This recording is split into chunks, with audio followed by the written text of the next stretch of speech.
பெரும் சாதனை செய்வதற்கு 3 நிலைகளை கடந்தாக வேண்டும்.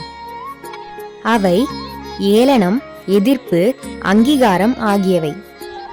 எப்போதும் பொறாமையை விலக்குங்கள். இதுவரையிலும் நீங்கள் செய்யாத மகத்தான காரியங்களை எல்லாம் செய்து முடிப்பீர்கள். துருப்பிடித்து தேய்வதை விட உழைத்து தேய்வதே மேல். உனக்கு தேவையான எல்லா வலிமையும் உதவியும் உனக்குள்ளேயே உள்ளன. நீ செய்த தவறுகளை வாழ்த்து. அவைகள் நீ அறியாமலேயே உனக்கு வழிகாட்டும் தெய்வங்களாக இருந்திருக்கின்றன. நீ பட்ட துன்பத்தை விட அதில் நீ பெற்ற அனுபவமே சிறந்தது. வெற்றிகளை சந்தித்தவன் இதயம் பூவை போல் மென்மையானது. தோல்வி மட்டுமே சந்தித்தவன் இதயம் இரும்பை விட வலிமையானது.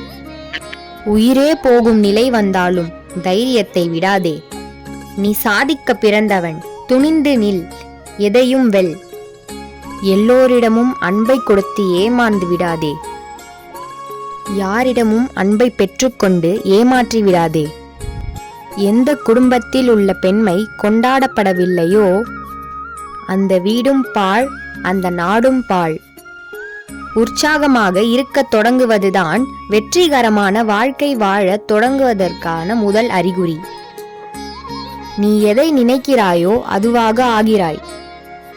உன்னை வலிமை உடையவன் என்று நினைத்தால் வலிமை படைத்தவன் ஆவாய். கீழ்ப்படிய கற்றுக்கொள். கட்டளையிடும் பதவி தானாக உன்னை வந்து அடையும். உன்னால் சாதிக்க இயலாத காரியம் என்று எதுவும் இருப்பதாக ஒருபோதும் நினைக்காதே.